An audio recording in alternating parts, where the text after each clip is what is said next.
Hi hello friends, welcome back to my channel. ಇವತ್ತಿನ ವಿಡಿಯೋದಲ್ಲಿ ಶ್ರೀಗಂಧದ ಗುಡಿ ಸೀರಿಯಲ್ನ ಭಾಗ 8ರಲ್ಲಿ ಏನಾಯಿತು ಅಂತ ನೋಡೋಣ. ಈ ಸ್ಯಾರಿ ಶಾಪಿಂಗ್ಗೆ ತುಂಬ ದೊಡ್ಡ ಶೋರೂಮ್ಗೆ ಕರ್ಕೊಂಡು ಬಂದಿರ್ತಾನೆ ಆರ್ಯ. ಚಂದನ ಆರಿಸ್ಕೊಂಡಿದ್ದು ಅವ್ರ ಅತ್ತೆಗೆ ಇಷ್ಟ ಆಗಿರಲ್ಲ. ಅವ್ರ ಅತ್ತೆ ಆರಿಸಿದ್ದು ಚಂದನಗೆ ಇಷ್ಟ ಆಗಿರಲ್ಲ.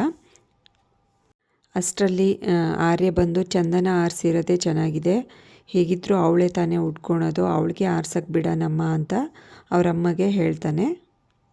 ಹಾಗೆ ಅದನ್ನು ವೇರ್ ಮಾಡಿಸಿರ್ತಾರೆ ಚಂದನಗೆ. ಆರ್ಯ ಹೇಳ್ತಾನೆ, you are looking so beautiful ಅಂತ ಹೇಳ್ತಾನೆ. ಎಲ್ಲರೂ ಸಂತೋಷದಿಂದ ಈ ಸ್ಯಾರಿನ ಪ್ಯಾಕ್ ಮಾಡಿಸಿ ಬಿಲ್ ಮಾಡಿಸಿ ತೊಗೊಂಡೋಗ್ತಾರೆ. ಈ ಸ್ಯಾರಿ 3 ಲಕ್ಷ ಬೆಲೆ ಬಾಳುವ ಸೀರೆ ಆಗಿರುತ್ತೆ. ಆರ್ಯ ಹೇಳ್ತಾನೆ, ನನ್ನ ಹೆಂಡತಿ ಆಗೋಳಿಗೆ ತುಂಬ ಎಕ್ಸ್ಪೆನ್ಸಿವ್ ಸ್ಯಾರಿ ಬೇಕು ಅಂತ. ಚಂದನ ಅವ್ರ ಅದಕ್ಕೆ ಹೇಳ್ತಾಳೆ, ನೋಡು ಆರ್ಯ ತುಂಬ ಒಳ್ಳೆಯವನು, ಜೆಂಟಲ್ಮೆನ್ ಅಂತ, ನಿನಗೆ ತುಂಬ ಇಷ್ಟ ಆಗಿದೆ ಅಂದ್ಕೋತೀನಿ ಅಂತ ಹೇಳ್ತಾಳೆ.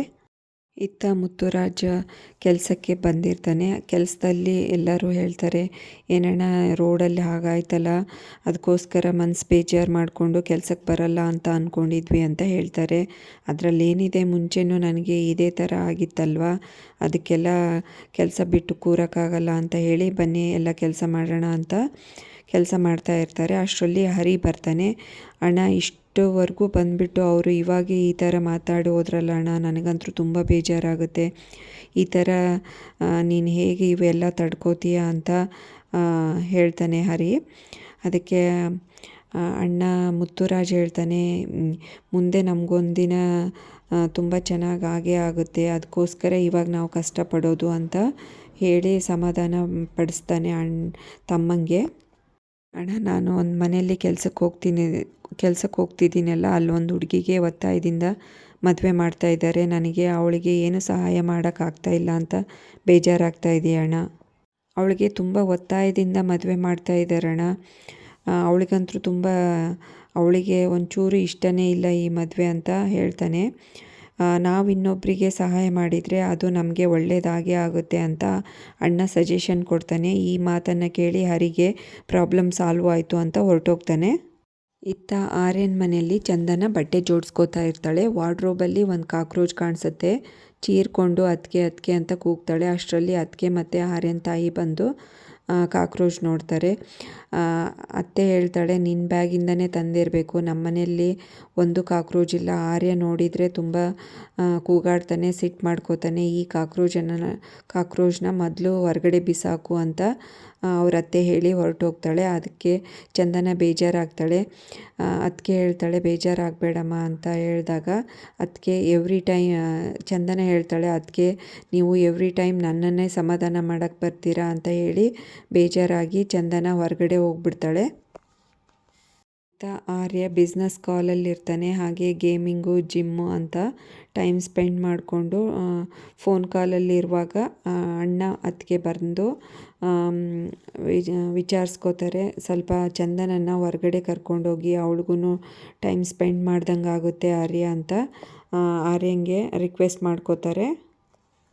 ಆರ್ಯ ಹೇಳ್ತಾನೆ, ಈ ಟ್ರಾಫಿಕಲ್ಲಿ ಎಲ್ಲಿ ಹೊರಗಡೆ ಹೋಗೋದು, ಇಲ್ಲೇ ಮನೆಯಲ್ಲೇ ಚೆನ್ನಾಗಿ ಊಟ ಮಾಡಿಕೊಂಡು ಇಲ್ಲೇ ಇಷ್ಟು ದೊಡ್ಡ ಮನೆಯಲ್ಲಿ ಪ್ರೈವೇಟಾಗಿ ಮಾತಾಡ್ಕೋಬೋದಲ್ಲ ಅಂತ ಹೇಳ್ತಾನೆ. ಇಲ್ಲ ಹೊರಗಡೆ ಹೋಗಿದರೆ ತುಂಬ ಚೆನ್ನಾಗಿರುತ್ತೆ, ಅವಳಿಗೂ ಇದು ನಿಮ್ಮ ಜೊತೆಗೆ ಟೈಮ್ ಸ್ಪೆಂಡ್ ಮಾಡ್ದಂಗೆ ಆಗುತ್ತೆ, ಅವಳು ಏನು ಎಕ್ಸ್ಪೆಕ್ಟ್ ಮಾಡ್ತಾ ಇದ್ದಾಳೆ ಅಂತ ಗೊತ್ತಾಗುತ್ತೆ ನಿಮಗೆ ಅಂತ ಹೇಳಿ ಆರ್ಯನ ಇವರೆಲ್ಲ ಒಪ್ಪಿಸ್ತಾರೆ. ಹಾಗೆ ಚಂದನೂ ರೆಡಿಯಾಗಿದ್ದಾಳೆ ನಿಮ್ಮ ಜೊತೆಗೆ ಬರೋದಕ್ಕೆ. ಇತ್ತ ಚಂದನ ಟೆರೆಸ್ ಮೇಲೆ ಕಾಲ ಕಳೀತಾ ಇರ್ತಾಳೆ. ಅಷ್ಟರೊಳಗೆ ಇವಳು ಕಣ್ಣಿಗೆ ಬೀಳುತ್ತೆ. ಹರಿ ಮತ್ತು ಸ್ವಲ್ಪ ಹುಡುಗರು ತಮಾಷೆಯಾಗಿ ಮಾತಾಡಿಕೊಂಡು ಗಾಳಿಪಟ ಹಾರ್ಸೋಕ್ಕೆ ಟ್ರೈ ಮಾಡ್ತಾ ಇರ್ತಾರೆ. ಅಷ್ಟರೊಳಗೆ ಚಂದನ ನೋಡಿಬಿಟ್ಟು ಇವ್ರದ್ದೆಲ್ಲ ಕಾನ್ವರ್ಸೇಷನ್ ನೋಡ್ತಾ ಇರ್ತಾಳೆ. ಹಾಗೆ ಇವರು ಕಾಮಿಡಿ ಮಾಡಿಕೊಂಡು ಮಕ್ಕಳ ಜೊತೆಗೆ ಹರಿ ತಮಾಷೆಯಾಗಿ ನಗಾಡ್ಕೊಂಡಿರ್ತಾನೆ. ಈ ಮಕ್ಕಳು ಅಂಕಲ್ ಅಂತ ಕಾಲು ಎಳಿತಾ ಇರ್ತಾರೆ ಹರಿಗೆ. ಇದನ್ನೆಲ್ಲ ನೋಡಿಬಿಟ್ಟು ಚಂದನೆಗೆ ತುಂಬ ನಗು ಬರ್ತಾ ಇರುತ್ತೆ. ದೂರದಿಂದನೇ ಇದನ್ನೆಲ್ಲ ಅಬ್ಸರ್ವ್ ಮಾಡ್ತಾ ಇರ್ತಾಳೆ. ಅಷ್ಟರಲ್ಲಿ ದಾಸ್ ಚಂದನ ಅವರಣ್ಣ ಕಾಲ್ ಮಾಡ್ತಾನೆ ಹರಿಗೆ. ಓಕೆ ಸರ್ ಬಂದೆ ಅಂತ ಹೇಳಿ ಹರಿ ಹೊರಟೋಗ್ತಾನೆ. ಚಂದನ ದೂರದಲ್ಲಿದ್ದು ಇವ್ರದ್ದೆಲ್ಲ ತಮಾಷೆ ನೋಡಿಕೊಂಡು ನಗಾಡ್ತಾ ಇರ್ತಾಳೆ. ಅವಳಿಗಂತೂ ತುಂಬ ಫನ್ನಿಯಾಗಿ ಎಂಜಾಯ್ ಮಾಡ್ತಾ ಇರ್ತಾಳೆ ಇವ್ರದ್ದೆಲ್ಲ ನೋಡಿಬಿಟ್ಟು. ಇತ್ತ ಶ್ರೀಗಂಧದ ಗುಡಿ ಮನೆಯಲ್ಲಿ ಏನು ನಡೀತಾ ಇದೆ ಅಂತ ನೋಡೋಣ. ಎಲ್ಲರೂ ಊಟಕ್ಕೆ ಕಾಯ್ಕೊಂಡಿರ್ತಾರೆ.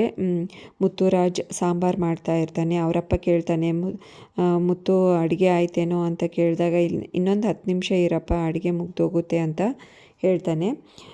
ಈ ಕಡೆ ಹರಿ ಅವ್ರ ತಮ್ಮ ಇಬ್ಬರು ತಮ್ಮಂದ್ರ ಜೊತೆಗೆ ಮಾತಾಡ್ಕೊಂಡಿರ್ತಾನೆ. ಹಾಗೆ ಆ ಹುಡುಗಿ ಇರ್ತಾಳಲ್ಲ ಚಂದನ, ಅವಳ ಬಗ್ಗೆ ಹೇಳಿದ್ನಲ್ಲ, ಆ ಹುಡುಗಿನ ಫೋಟೋ ತೋರಿಸ್ತೀನಿ ನೋಡು ಅಂತ ಹರಿ ತಮ್ಮ ಮಯೂರನ್ಗೆ ತೋರಿಸ್ತಾ ಇರ್ತಾನೆ. ಅಷ್ಟರಲ್ಲಿ ಕಂಠಿ ಹೇಳ್ತಾನೆ, ಅವನಿಗೆ ಓದಕ್ಕೆ ಬಿಡೋ ಅಂತ ಹೇಳಿದಾಗ, ನೀನು ಸುಮ್ಮನಿರಪ್ಪ ಅಂತ ಹೇಳ್ತಾನೆ. ಮೊನ್ನೆ ಒಂದು ಹುಡುಗಿ ಬಗ್ಗೆ ಹೇಳ್ತಾ ಇದ್ನಲ್ಲೋ ಮಯೂರ, ಇದೇ ಹುಡುಗಿ ಕಣೋ, ಇವಳು ತುಂಬ ಚೆನ್ನಾಗಿದ್ದಾಳೆ, ಒಳ್ಳೆಯವಳು. ಹಾಗೆ ಇವಳನ್ನು ಮದುವೆ ಮಾಡ್ಕೊಳೋನಿದ್ದಾನಲ್ಲ, ಅವನಂತರೂ ಒಳ್ಳೆ ಕಸದ ತೊಟ್ಟಿಯಲ್ಲಿ ಬಿದ್ದ ಥರ ಆಡ್ತಾನೆ ಅಂತ ಹರಿ ಹೇಳ್ತಾನೆ. ಅಷ್ಟರಲ್ಲಿ ಹಿಂದಿನ ಡೋರಿಂದ ಮುತ್ತುರಾಜ್ ಅತ್ತೆ ಮಗಳು ಭಾರತಿ ಬರ್ತಾಳೆ. ಮಾವ ಅಂತಾಳೆ. ಇವನು ಹೆದರ್ಕೊಂಡು ಸಾಂಬಾರು ಸ್ಪೂನ್ ಒಸ್ಬಿಡ್ತಾನೆ. ಸಾಂಬಾರೆಲ್ಲ ಇವನ ಕಣ್ಣಿಗೆ ಸಿಡಿದ್ಬಿಡುತ್ತೆ. ಇವರೆಲ್ಲ ತಮ್ಮಂದರು ಕೇಳ್ತಾರೆ, ಏನಣ್ಣ ಸೌಂಡು ಅಂತ ಕೇಳಿದಾಗ ಮುತ್ತುರಾಜ್ ಹೇಳ್ತಾನೆ, ಏನಿಲ್ಲಪ್ಪ ಅಂತ ಹೇಳ್ತಾನೆ.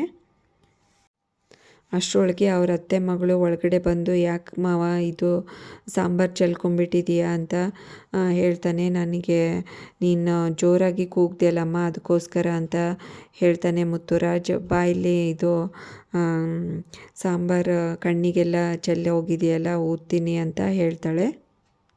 ಅಷ್ಟರಲ್ಲಿ ಇವರೆಲ್ಲ ಅಣ್ಣ ತಮ್ಮಂದರು ಏನೋ ನಡೀತಾ ಇದೆ ಅಂತ ಹೇಳ್ತಾರೆ. ಅವರಪ್ಪನೂ ಅಂತಾನೆ, ನನಗೂ ಹಾಗೆ ಅನಿಸ್ತಾ ಇದೆ, ಏನೋ ನಡೀತಾ ಇದೆ ಅಂತ. ಎಲ್ಲರೂ ಬಗ್ಗಿ ನೋಡ್ತಾ ಇರ್ತಾರೆ ಅಡುಗೆ ಮನೆಯಲ್ಲಿ ಏನು ನಡೀತಾ ಇದೆ ಅಂತ. ಆ ಕಡೆ ಸೈಡಿಗೆ ಅತ್ತೆ ಮಗಳ ಜೊತೆಗೆ ಮುತ್ತುರಾಜ್ ಇರ್ತಾನೆ. ಇವರೆಲ್ಲ ಬಗ್ಗಿ ನೋಡ್ತಾ ಇರ್ತಾರೆ ಏನು ನಡೀತಾ ಇದೆ ಅಂತ. ಅಷ್ಟರಲ್ಲೇ ಈ ಸಂಚಿಕೆನ ಮುಗಿಸ್ಬಿಡ್ತಾರೆ ನೋಡಿ. ನೆಕ್ಸ್ಟ್ ಸಂಚಿಕೆಯಲ್ಲಿ ಏನಾಯಿತು ಅಂತ ನೋಡೋಣ. ಹಾಗೆ ಚಂದನ ಮನೆಯಲ್ಲಿ ಏನೇನು ಮಾತುಕತೆ ನಡೆಯುತ್ತೆ ಮದುವೆ ಬಗ್ಗೆ ಅಂತ ಕಾದು ನೋಡೋಣ. ಇಲ್ಲಿವರೆಗೂ ನನ್ನ ವಿಡಿಯೋ ನೋಡಿದ್ದಕ್ಕೆ ಎಲ್ರಿಗೂ ಥ್ಯಾಂಕ್ಸ್. ಹಾಗೆ ಈ ವಿಡಿಯೋನ ಲೈಕ್ ಮಾಡಿ, ಶೇರ್ ಮಾಡಿ, ಕಮೆಂಟ್ ಮಾಡಿ. ಹಾಗೆ ಚಾನಲ್ನ ಸಬ್ಸ್ಕ್ರೈಬ್ ಮಾಡ್ಕೊಳ್ಳಿ. Thanks for watching this video. ಮತ್ತೆ ಸಿಗ್ತೀನಿ ನೆಕ್ಸ್ಟ್ ಸಂಚಿಕೆಯಲ್ಲಿ.